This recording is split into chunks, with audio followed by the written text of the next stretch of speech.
Om Namo Bhagavate Vasudevaya.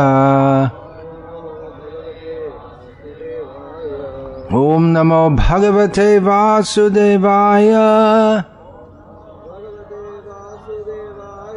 Om Namo Bhagavate Vasudevaya.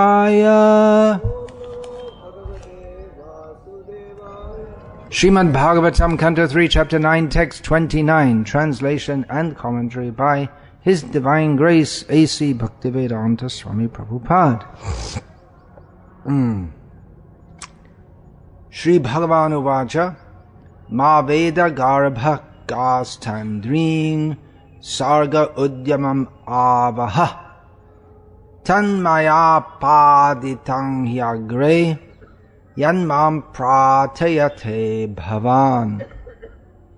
The Supreme Personality of Godhead then said, O Brahma, O depth of Vedic wisdom, be neither depressed nor anxious about the execution of creation. What you are begging from me has already been granted before. Purport: any person authorized by either the Lord or by his bona fide representative is already blessed, as is the work entrusted to him. Of course, the person entrusted with such a responsibility should always be aware of his incapability and must always look for the mercy of the Lord for the successful execution of his duty. One should not be puffed up because he is entrusted with certain executive work. Fortunate is he who is so entrusted, and if he is always fixed in the sense of being subordinate to the will of the Supreme, he is sure to come out successful in the discharge of his work. Arjuna was entrusted with the work of fighting on the battlefield of Kurukshetra, and before he was so entrusted, the Lord had already arranged for his victory. But Arjuna was always conscious of his position as subordinate to the Lord, and thus he accepted him as the supreme guide in his responsibility. Anyone who takes pride in doing responsible work, but does not give credit to the Supreme Lord, is certainly falsely proud and cannot execute anything nicely. Brahma and persons in the line of his disciplic succession who follow in his footsteps are always successful in the discharge of loving transcendental service to the Supreme Lord. I chose this verse to speak on this morning as we are scheduled to have after this a meeting of leaders, of those who are serving in leadership capacities under my guidance. There are many leadership courses, seminars, books, gurus, leadership gurus. Here we have in this purport a completely different perspective on leadership than you'll get in any of these karmi courses on leadership.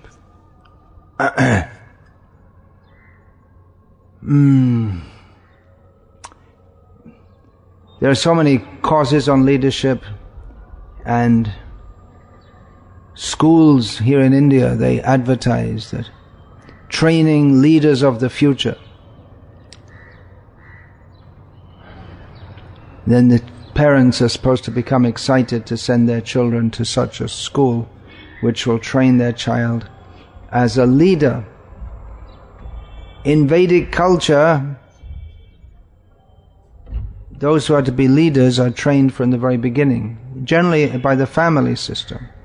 There are spiritual leaders or religious leaders, brahmanas, and administrative leaders, the kshatriyas. So their whole culture is one of leadership. And others are trained in following. There are many leadership courses. We don't see any courses in followership. It's very difficult to lead if people have no proper conception of following. So the whole situation in the modern world is completely mad, as you probably all noticed. There's a whole history of how the natural divine order, hierarchical order, based on submission to God broke down all over the world.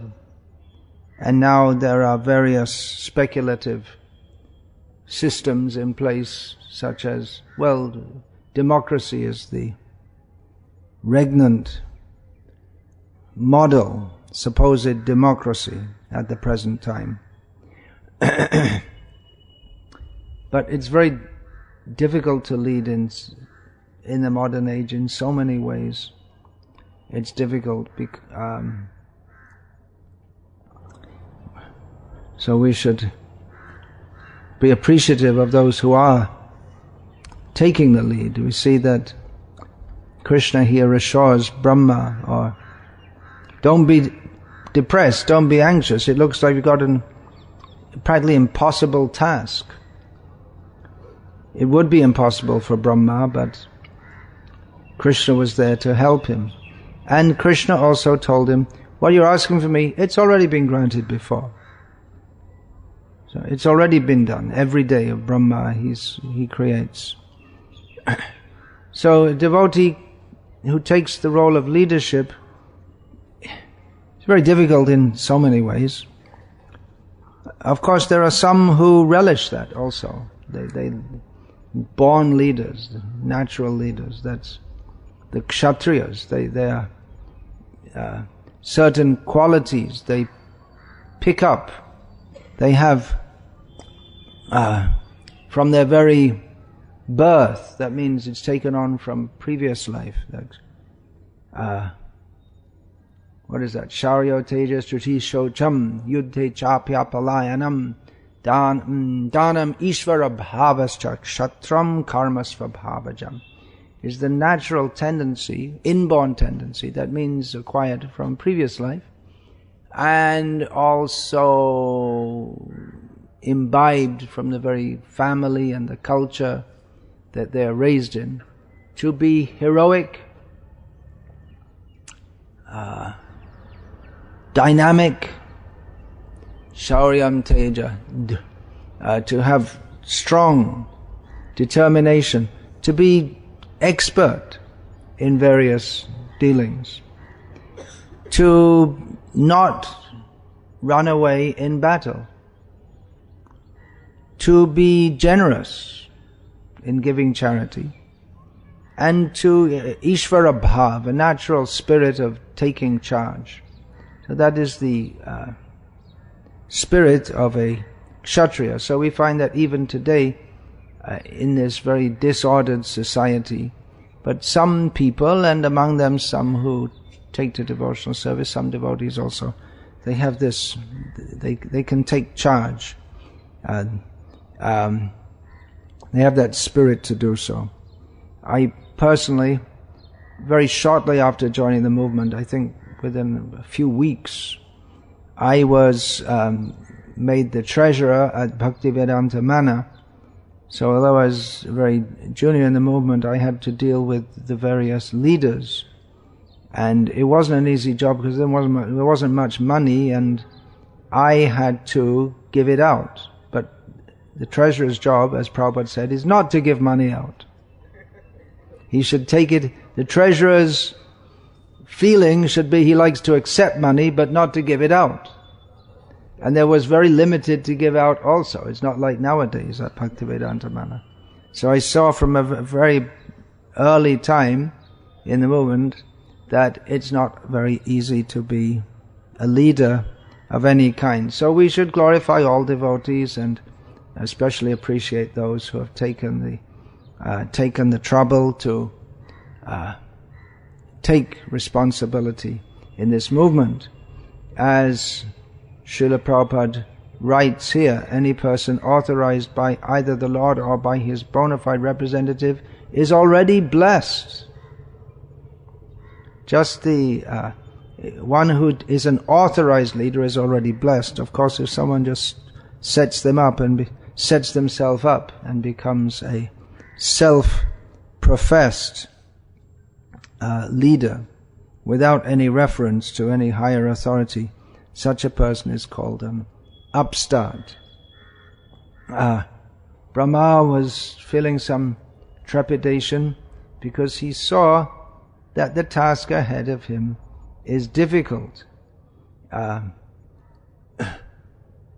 Generally it's presumed that people, they would rather be in a higher position than a lower position in society. It's considered also by pious activities, one gets the role of a king. But it's not all just parading with brass bands, as will be tomorrow, Republic Day here. With the Chief Minister of Gujarat will come here, and presumably there'll be some brass bands and some pomp and grandeur.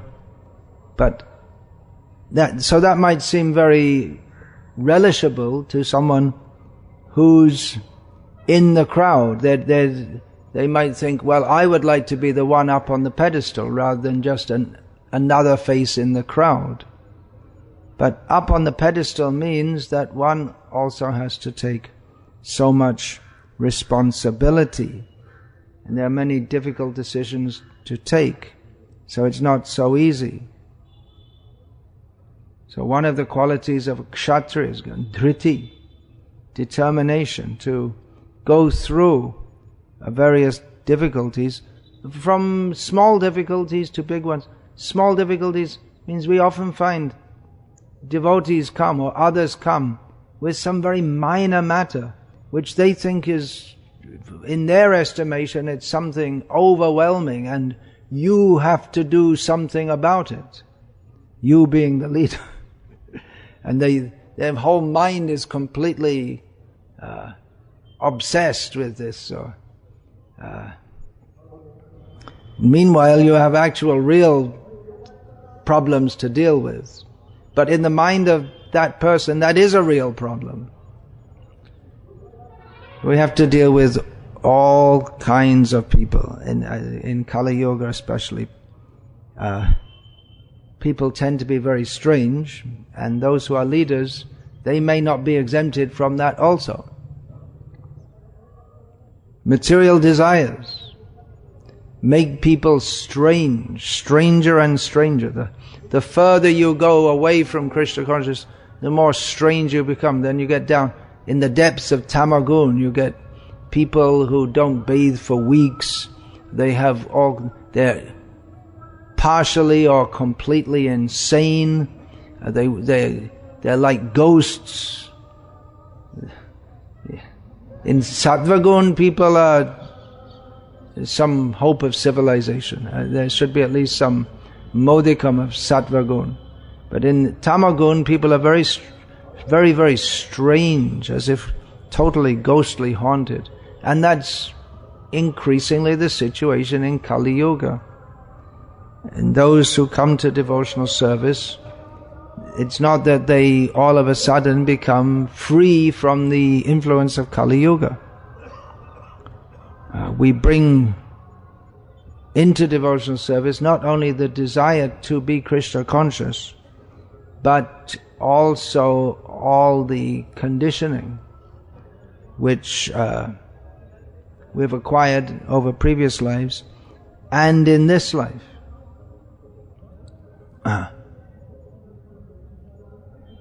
So one of our leaders, I was told at the last year's ISKCON Leadership Sangha, something like this,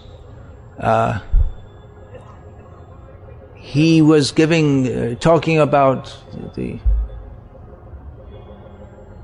preaching in modern ISKCON and taking leadership, and he said that nowadays it's very difficult to find anyone who wants to be a temple president in ISKCON. It used to be almost like a competition. Who can get the spot? Devotees used to fight over it in the West. Literally.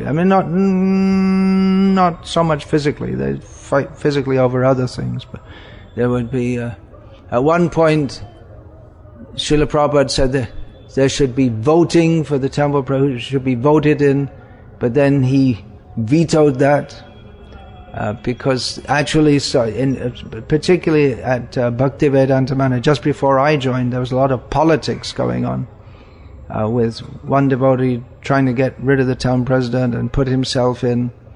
But it was a relishable post, because why? Well, the devotees, they were prepared to follow. It's more relishable to be a leader if those who are supposed to be followers are prepared to follow, which is not very much the case at the present time in the Western world. So it's very difficult to find town presidents unless you pay them a lot of money, which is one way of getting them. But then in a lot of places they don't have a lot of money to give them either. I don't think they do that in America at all, because there's so much outcry against it in some places.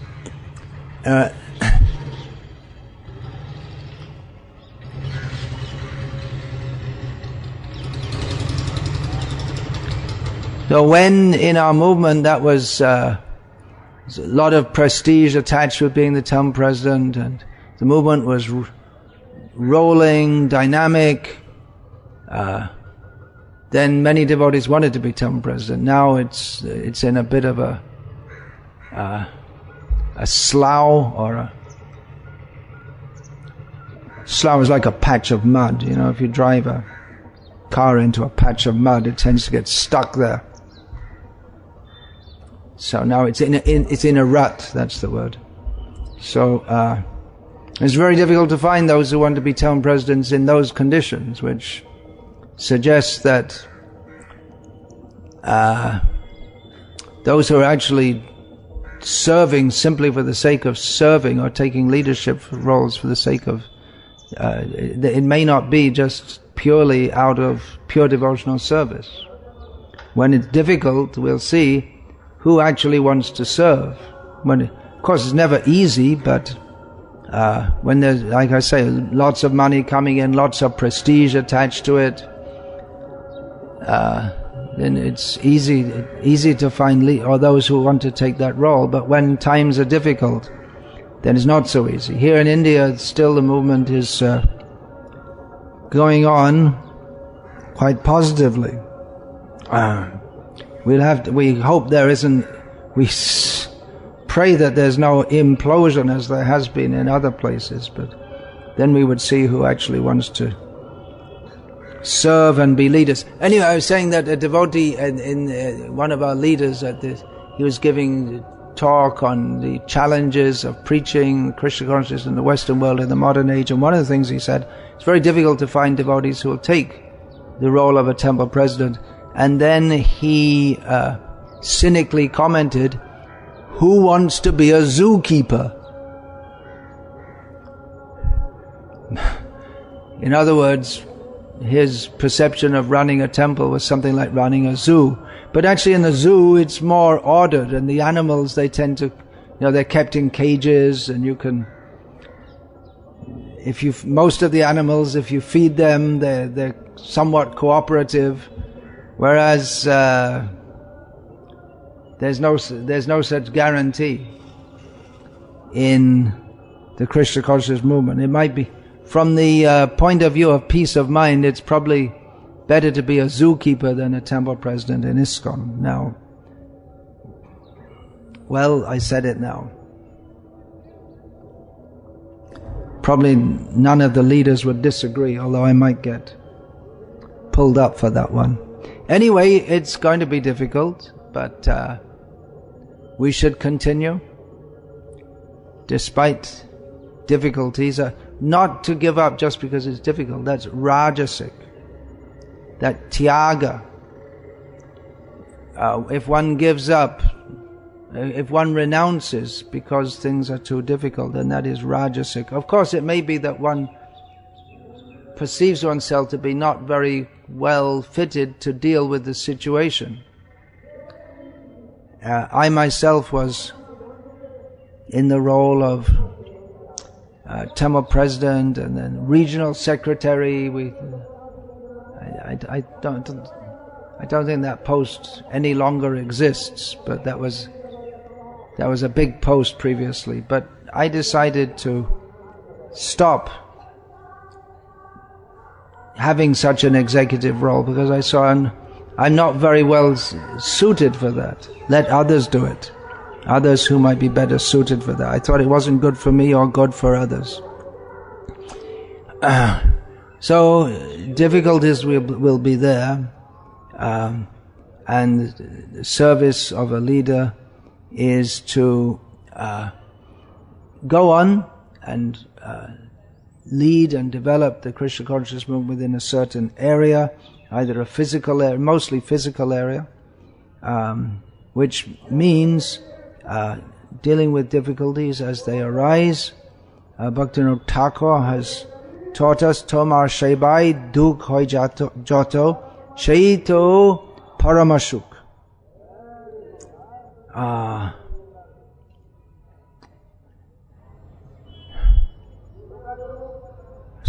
He said that in your service, Krishna, whatever difficulties arise, they are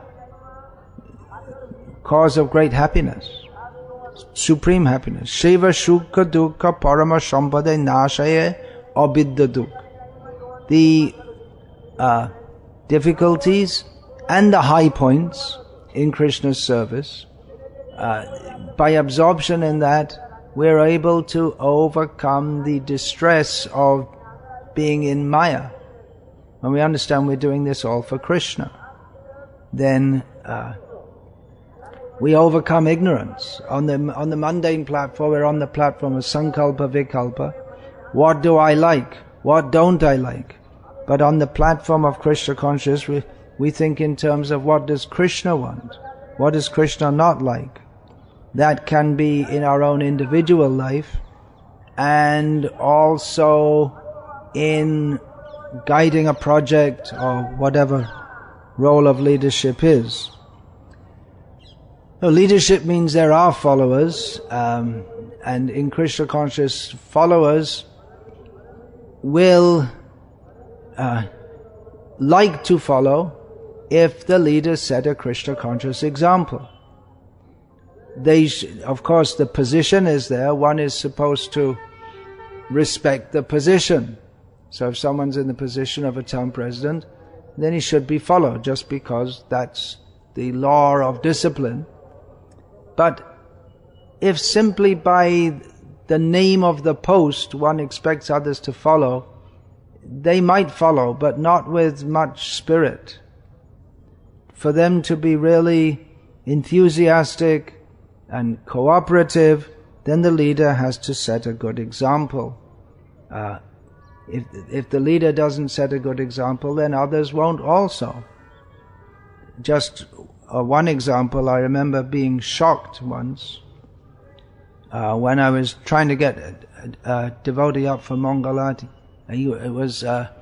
He had practically taken a solid vow never to get up for Mangalati, although he was living in the ashram, and I was in such a situation where I think there was just me and him, maybe there were 2 or 3 others at the time. So we were just, if anyone was willing to do any kind of service, we'd try and engage them. But he wouldn't get up in the morning. So once I said, come on, why don't you get up? Prabhupada wanted us to get up in the morning for Mangalati, and he said, well, my guru doesn't. That was his answer. What can you say? Guru's in Maya or what? So there's leading by practice and by precept. Precept means giving orders, and practice means showing by example. So an acharya means one who teaches from Shastra and lives according to Shastra. And Srila Prabhupada said about his GBC members, in the topmost position of leadership in the society, he said they should all be acharya-like, spiritual leadership. So leadership qualities can be seen in the devotees serving under his guidance. If they're enthusiastic, working selflessly with a spirit of sacrifice, committed, working hard, how they deal with others, how is their sadhana, what is their preaching spirit, how much they're actually advancing and understanding this philosophy, reading the books. Srila Prabhupada reportedly said, if the temple is clean, the management is good. That's a good test.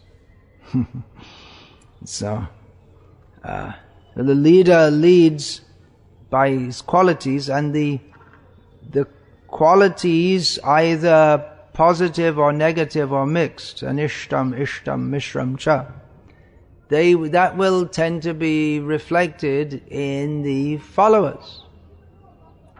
If the leader himself has got some particular anartha, then that will tend to be reflected in the followers, because they either consciously or subliminally they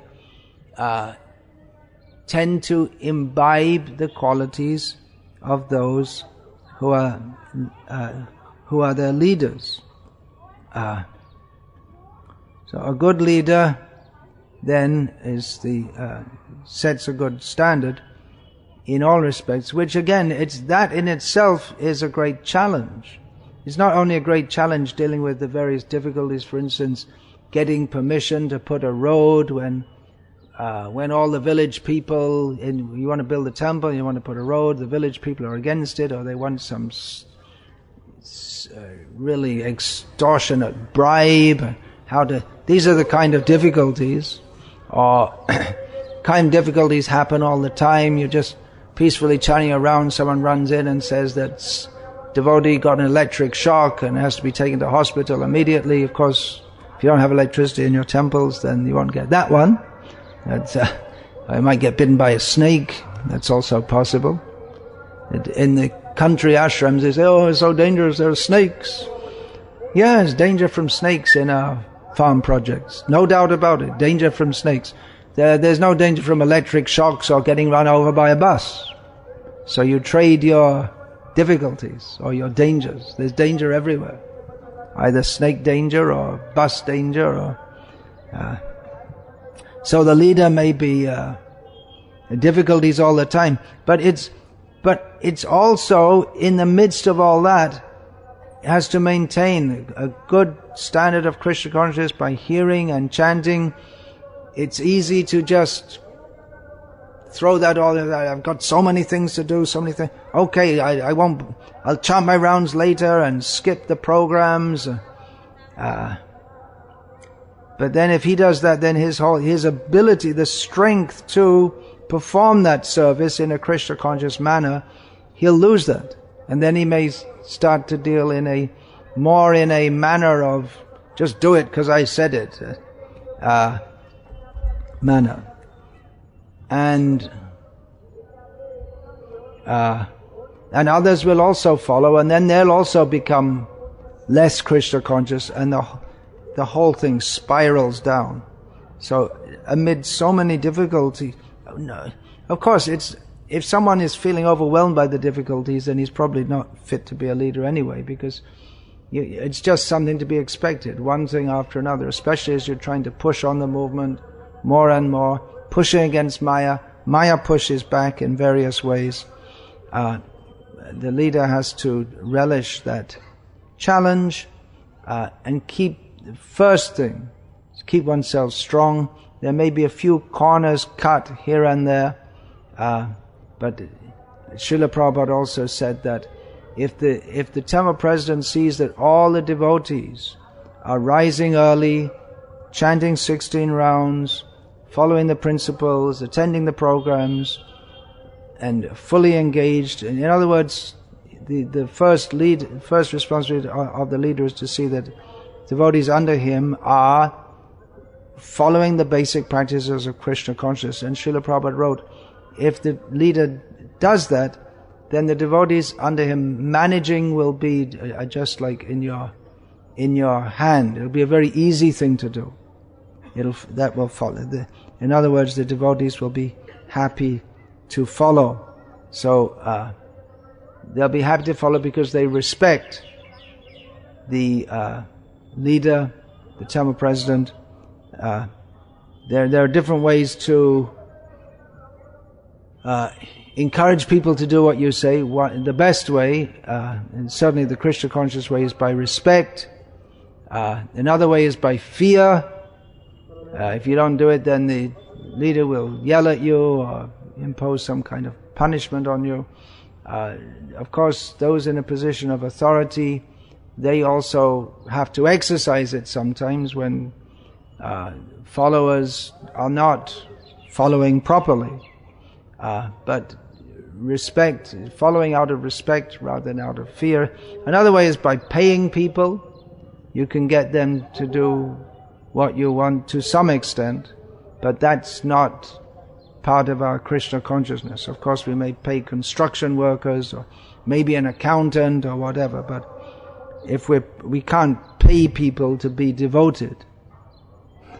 Srila Prabhupada was especially against having paid pujaris and teachers. So the respect, at least having something like a Krishna conscious, I hope Krishna conscious management seminar here, but saying leaders should be respected. But actually, if it's not there, then if that's not there automatically, then you probably shouldn't all be sitting here listening to this anyway. Just like in these management seminars, they talk about the qualities of leaders, but if people don't have them inherently in those qualities inherently in them, then to try and develop them 30 years into your life or whatever, it's not going to happen. But anyway, those who have it, the genuine leaders, they're respected not artificially, but because of their actual Krishna consciousness, and because they are, and this is another major point of a Krishna conscious leader, he's genuinely concerned for those who are his wards. That's something which we don't get in mundane leadership. Mundane leadership means, how do I go up? And some companies, multinational corporations, they've understood that it's also important to look after your important employees. So in a big corporation like Hewlett-Packard, for those employees who are, for instance, writing software, they try to keep, because they can always jump from one company to another at the offer of a better job. Better job means more pay generally. So they try to keep them by giving them health benefits, free checkups every year, give them housing and swimming pool, gymnasium, and try to look after them. Not that they care about them, but they think that if they at least make a show of caring for them, then they're more likely to keep those employees, and then they don't have to hire someone else and train them again. Someone doesn't leave in the middle of a project, and it becomes very difficult.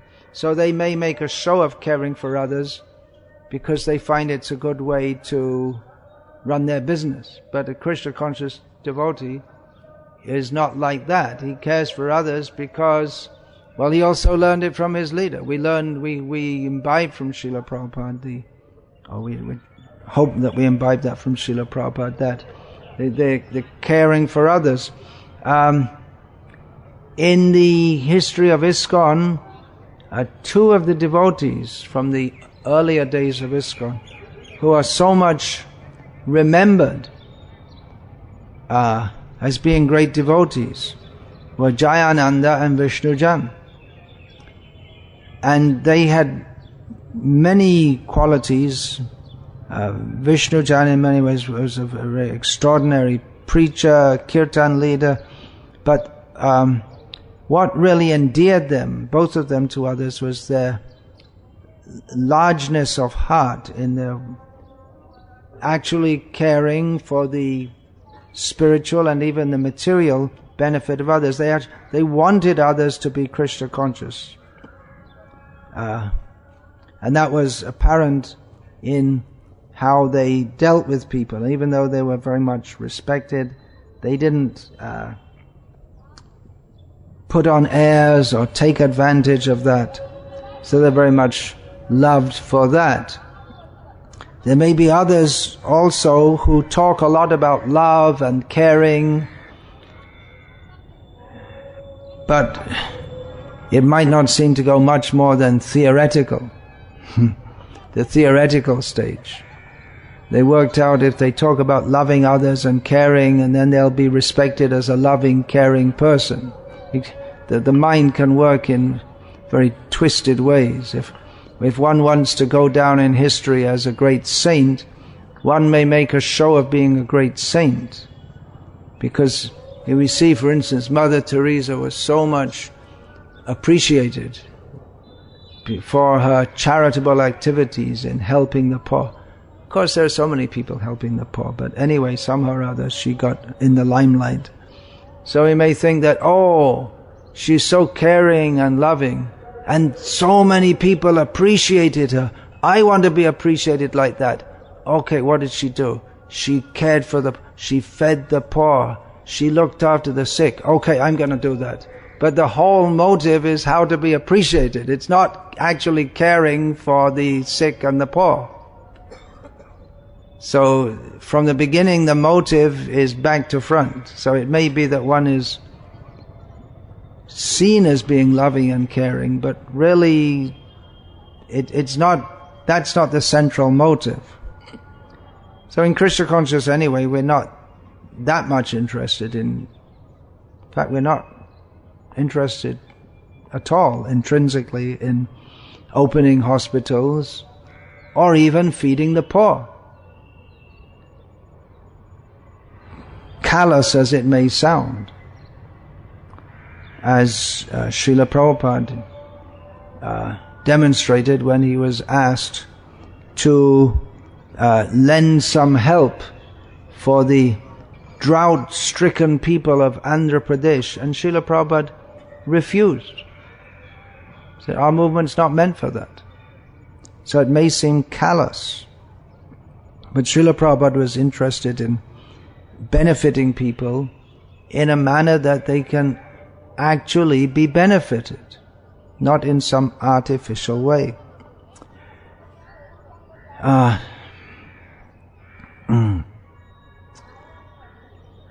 We should distinguish, we're talking about leadership, we should be actually very careful about corporate style management and trying to bring this in to our society and learning from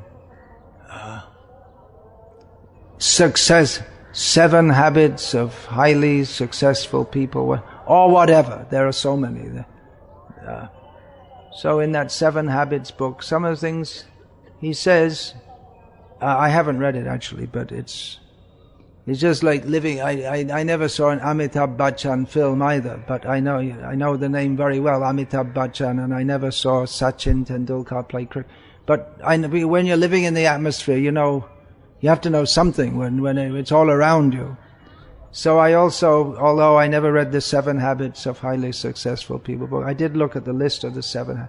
Because in ISKCON at one time it was the fashion, there's always some fashion or other going on. It was the 7 Habits fashion. So there are things like be proactive, which means you have to see the problem in advance and act to preempt it. A stitch in time saves 9. It's folk wisdom, actually. It's not something that he made up. Of course, things would be much easier if we could see what was going to happen in future. You can't always tell what's going. Most of the time, there's some idea, but you can't really understand what's going to happen in future. Life is like a chess game. Okay, write it down. Put it in your sayings in the diary. Life. Well, in a chess game, it's much more ordered than life because there are very restricted factors. But in life, there's no saying what's going to happen, who's going to do what, say what. So to some extent, we can try to gauge what's going to happen in the future and prepare accordingly. For instance, if I have to get a book printed and it's going to cost so many lakhs of rupees, well, I should start to think about where that money is going to come from before the time of the book, before the book is ready for printing. So that's common sense, but people who don't have that kind of common sense, well, many people don't. So they're not fit to be leaders. And then, okay, if I act like this devotee someone is behaving a bit strangely, so how to deal with them? If you tell them directly, they'll get upset and they'll get worse, or maybe if you tell them directly, it'll shake them and they'll improve. There's no saying. In a chess game, you can predict, or you try to predict to some extent, how the opponent will reply, what will be his next move. There are a limited number of moves. But in life, it's much more unpredictable. You really don't know how people are going to react. So, as in corporate management, there is some kind of psychological analysis also. That's also there. But better we take just like this, be proactive. Well, that we can learn all these things by studying Mahabharata, various Shastras, seeing how Srila Prabhupada dealt with people.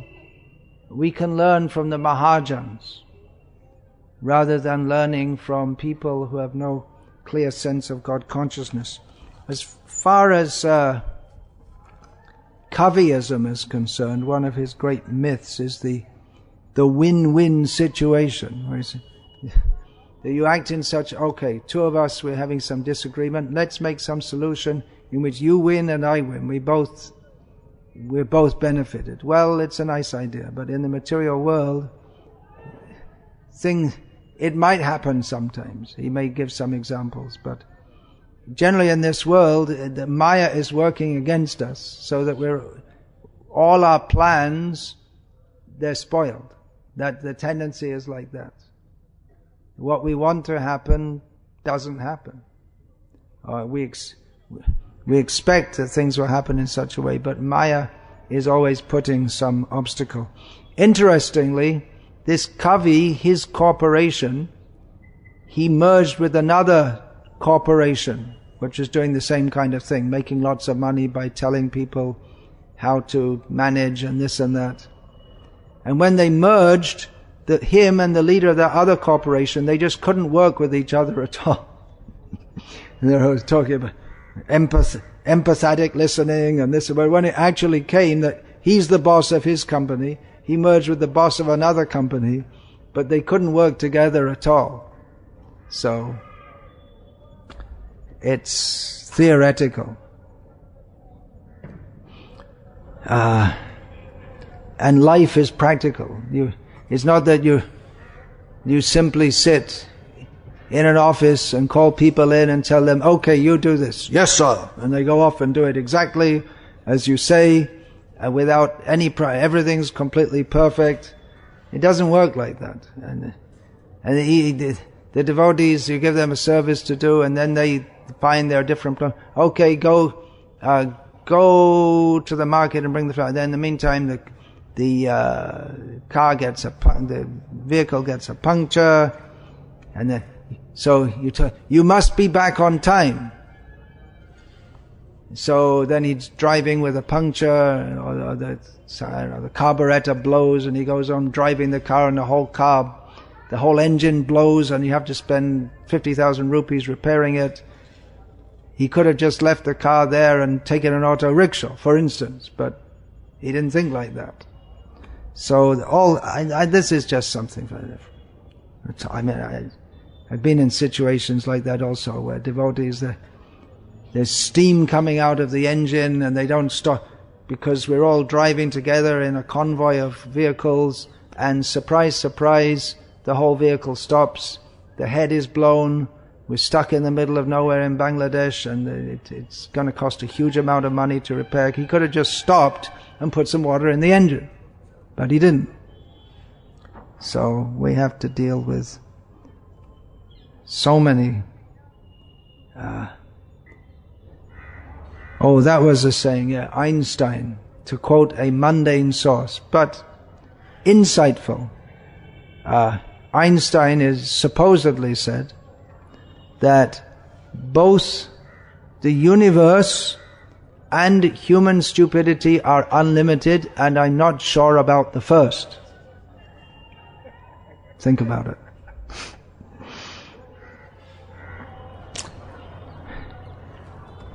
So there's dealing with all kinds of people. Ourselves, we also may make so many mistakes in so many ways. When leaders make mistakes,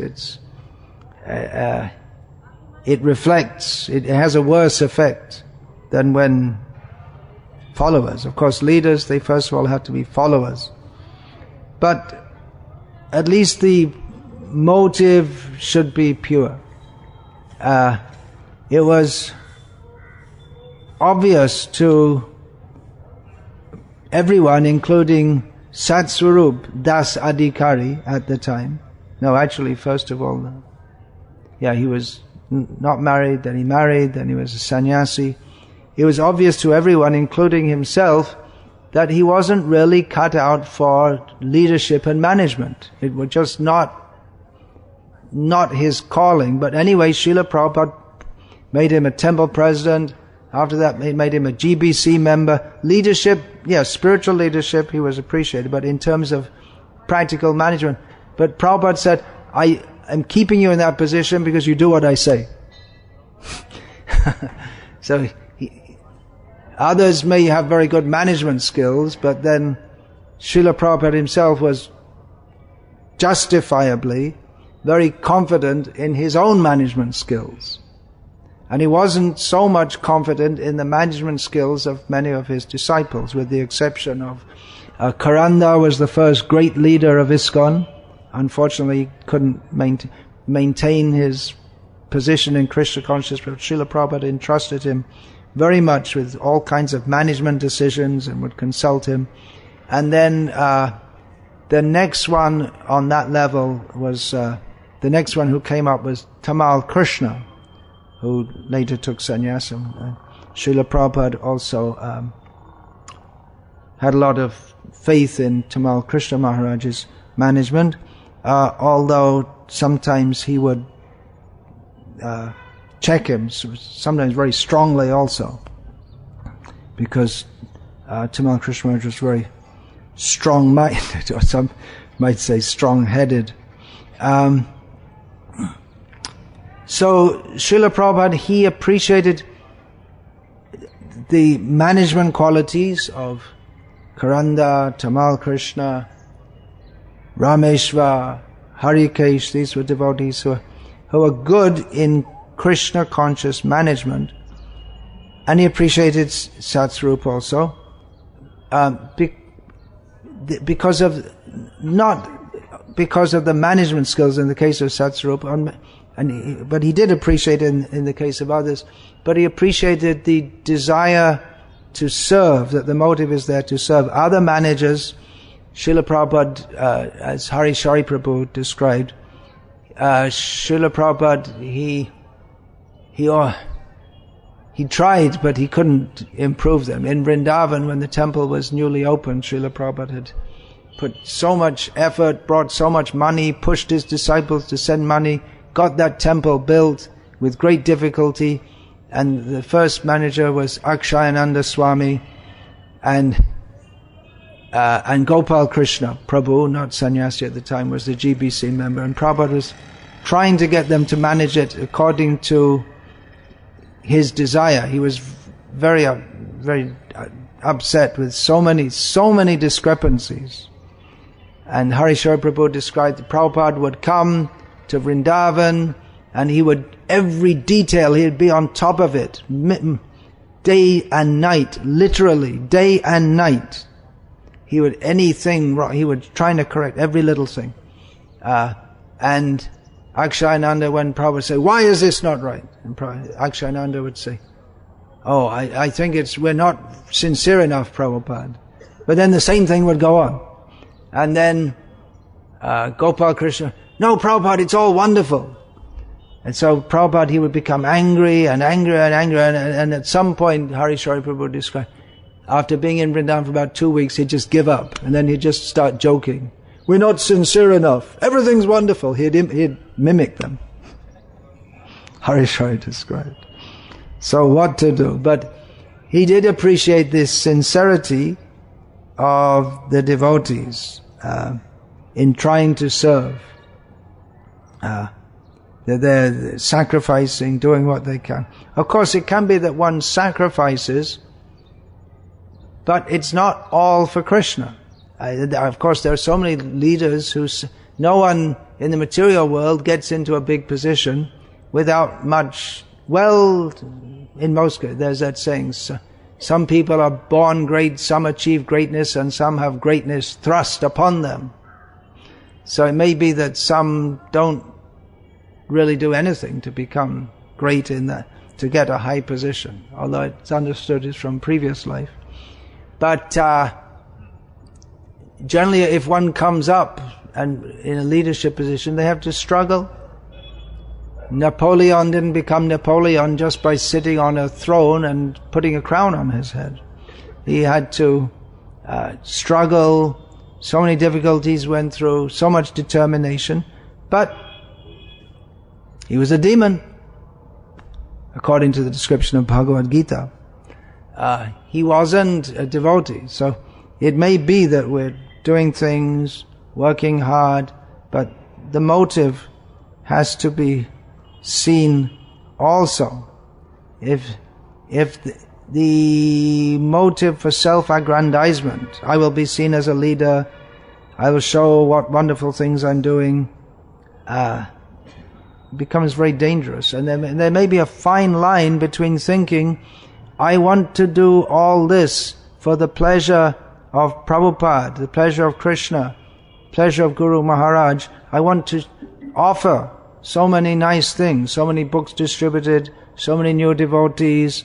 There may be a fine line between that and thinking how I want to offer all these things and others will see and I will be appreciated.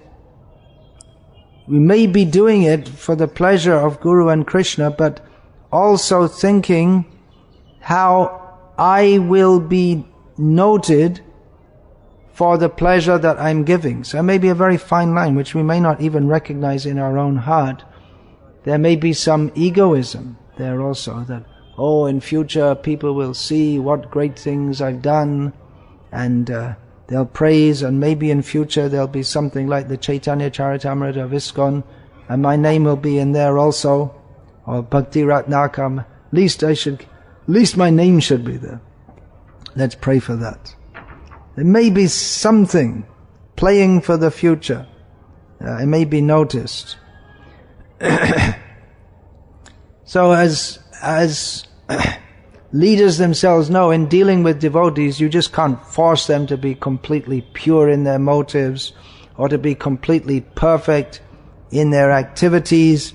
You have to indulge them to some extent.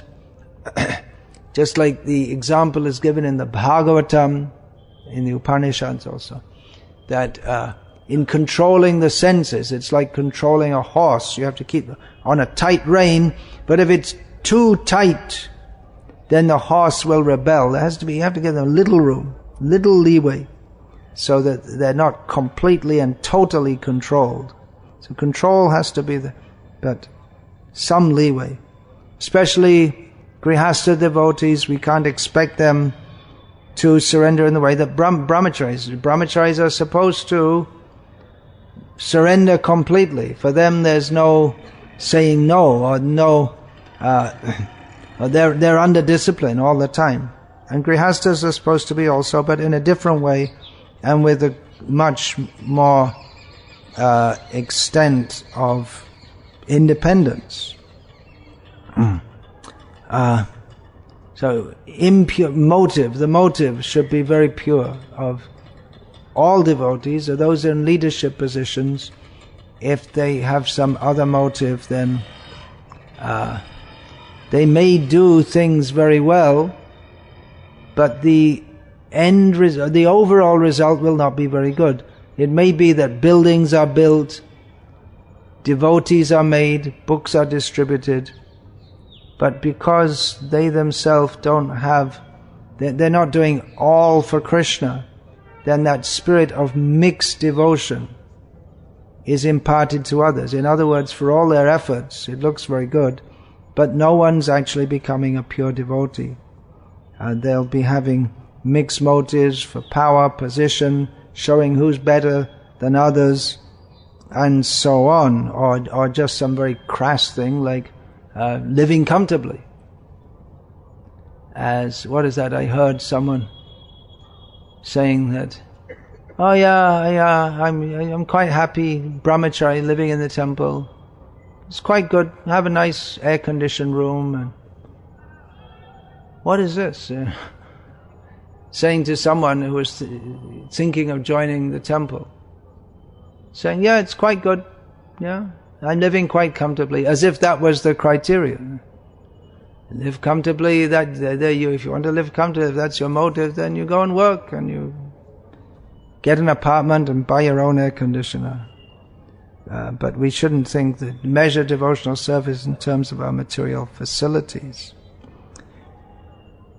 On the other hand, we may want to give responsible positions to those who are enthusiastic for various reasons. Because there aren't that many people who are enthusiastic or capable of spreading Krishna consciousness. And Srila Prabhupada, he was expert in finding devotees with energy and ability and harnessing that in Krishna's service and getting so many things done.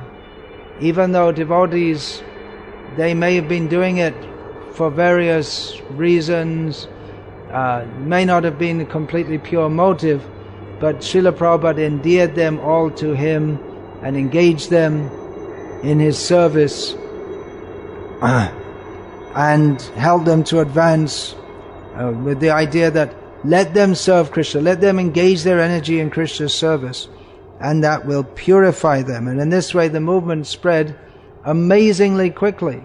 I'm not saying that everyone who Srila Prabhupada gave leadership role was materially motivated, but that Srila Prabhupada saw that different people had different kinds of energy and dynamism, and he would, in many cases, give them the opportunity, okay, go, do it. Go off to London and just a little training, and okay, go and do something for Krishna. When no one had ever, in London, there'd been no Krishna consciousness there. So in that way, the movement was able to be spread quickly. He encouraged actually a competitive spirit among his followers to some extent, and his leading followers, in retrospect, probably emphasized too much on competition and not enough on cooperation, which he also fostered. And the movement became competitive to its own detriment. There are different leaders in different areas competing with each other, trying to outdo each other. And for that, they would also be very much pushing the followers under them to do more and more and more, without caring so much about the personal development of the devotees under them, but just trying to get the job done. It's the perennial dilemma within our movement of seeing to the individual's benefit and doing the needful for spreading the movement, because the two aren't necessarily the same. If we ask devotees, for instance, to go on a book distribution marathon, it may mean that for several weeks they rest very little, they read very little, and they're out on the streets or whatever distributing books for hours at a time. So physically that can be very exhausting. And also, although definitely a lot of mercy devotees experiencing that in distributing books, if we try to just go on like that forever and ever, at some point they feel I need to spend time for more chanting and reading. You just can't go on and on and on like that. But if the leaders try to push the devotees more and more so he can show more results, his motive is to show more results, then he's not caring for the devotees enough. But then if you put so much emphasis on caring for them without pushing them to spread the movement or to make sacrifices, we put so much emphasis on caring for them. Well, part of the caring for them is to push them also to surrender in various ways. So exactly where the balance comes, there's no fixed line where the balance is. And that's part of a leader's quality also, to discriminate about these things. But anyway, the real leadership is with concern for spreading the movement, for bringing devotees up in Krishna consciousness, for maintaining one's own level of Krishna consciousness. I personally am not, I don't want to indulge or to prolong the leadership role of a devotee in whom it is perceived, usually not only by myself but by others also, but rarely in the case of those who are the subject of this criticism, it's perceived that they may have some, or they have some other motive in bringing people to Krishna consciousness other than pure devotional service. They may be dovetailing their propensity to deal with people, bring people in, be a leader. They may be dovetailing that propensity, but it's not in a manner which is very Krishna conscious. There may be material methods of psychologically manipulating others, giving some material facility and material guidance and so many things. So the whole thing becomes, even though in some ways the number of devotees is increasing, looks good, but no one's advancing beyond the neophyte platform, because the leader himself, for all his ability in bringing others in, himself has not properly advanced beyond the neophyte platform. So when leaders are on the neophyte platform, there will be an expansion in neophyte consciousness. So I am not interested in indulging such leadership. The leaders themselves, first of all, have to be very pure in their motives and not simply dovetailing some material propensities. So that purity of motive means Krishna te kila cheshta. Everything should be done for Krishna, only for Krishna. That is the motto of a devotee. Nothing for me. Apart from that, one in leadership has to be able to discriminate right from wrong, what should be done, what should not be done. Truth. All devotees have to discriminate reality from what is reality, what is illusion, what is truth, what is falsehood. But a leader has to do so also not only on a theoretical or philosophical platform, but practically. What he has to see by dealing with people in such a way or making such a decision, will it benefit others or will it harm others? Of course, usually in this world, it's not that something is 100% beneficial and 0% harmful or vice versa. It's often mixed. Often something good comes with some measure of something undesirable. So that's a lot in decision making. That, well, if we do this, it'll be good, but it'll have some bad effect also. So these questions come all the time. For instance, some devotee is sincerely serving. Now he's going to get married. We want him to continue his service. So should we maybe we should pay him so he can continue his service. Then service continues, and then they want more facility, children are coming, the less service because more children, and needs, financial needs are increasing, so they want more money with less service, and you may say, well, just cut them out. We can't just go on like this, paying there should be some output of service. And then, so we cut them out, and then they become upset, and they see, I gave everything to the movement, and then they threw me out, and now I don't know what to do. There's so many decisions have to be made, and which affect people's lives. Yesterday I initiated over 100 devotees, and you're also dealing with all these devotees. Actually, on a day-to-day basis, you as leaders are dealing with these devotees more intimately than I am doing. So it's a great responsibility for all of you to interact with people. And we see even devotees, sometimes you see devotees, they've been in the movement for several years, they've read the books, they seem to be doing very well, all of a sudden something goes wrong in their mind, or something happens to them, the child dies, or something like this, and then they just go, they almost as if they forgot the philosophy of Krishna consciousness, all they've been doing all these years, or people who you trusted may turn against you. There's no saying, but a leader must discriminate and try and understand what will be beneficial, not only for the individual, but for all concerned.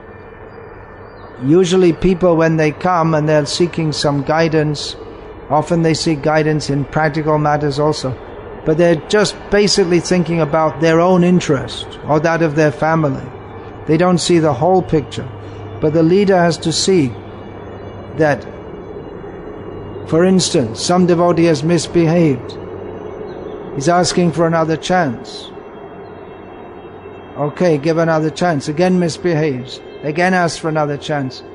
But then we're thinking, okay, we can be merciful to this devotee and give him another chance. But on the other hand, if we just let him again and again misbehave, that will send a bad message to all the other devotees, who will then think that, well, it doesn't matter. You can do wrong and get away with it, and no one cares, in the name of being merciful. So sometimes the mercy of a leader comes by acting in a way which doesn't seem merciful to the individual, but that's to protect the group. Mercy, there should be some discrimination also, because if there's only mercy and there's no justice, then people who are of not good motive, they will take advantage of that. Justice is also required. Mercy means that there is a justice system, but sometimes what should justly be given, some kind of retribution or punishment, all right, we won't give it. We have faith that, all right, we have faith that you did wrong, but you want to be right, so we give you a chance. But then, if there's no justice, and only so-called mercy, then people who are not very sincere will take advantage of that. So sometimes the leaders, they become blamed, that, oh, it's so heavy, so strict, you should just love everyone. This absurd idea that loving people means to let them do whatever they like. Where did this idea of love come from? Some demoniac idea of love, which is not love at all. But these are the things leaders all the time have to deal with, that should someone be corrected or just let it go for the time being? How far to correct them? Say something. Often you're afraid if you say something, they may often because devotees, they're on the platform of egoism. So if you say something, actually Prabhu, you shouldn't do that. No, and then they become upset. Why should they become upset? They shouldn't become, but they do. So you may let it go, then let it go, and then they become worse, and then you have to try to deal with the problem when it's at a worse stage, or you may not deal with it thinking, well, anyway, they may just get better. You can't tell. You can never tell how much is too much, how much to discipline, how much is too much, or not. Just leave with very little discipline and just try to encourage them. You can't tell exactly how things are going to work out. Very important, leaders should not seem to be partial, to have their special devotees who they look after, their chamchas, who they look after, and those ones will always support them. When others express some difficulties with the leaders, and they have their coterie around them, so the leader himself doesn't have to personally get on the case of those who are expressing some difficulty. He has his men who'll do that, and they do that in return for some material benefit. We see this. It shouldn't happen in a spiritual organization, but unfortunately it does. So if I see any such thing, I want to dismantle that rather than let it go on. It may look good in terms of number of devotees and this and that, but it's not what Srila Prabhupada came from the spiritual world to give us. I'm going over time here, so we have to have our meeting. There's a lot more to say. Maybe I'll say it some other time. Hare Krishna. All glories to His Divine Grace, Srila Prabhupada, who among his unlimited transcendental qualities was the most amazing leader of all.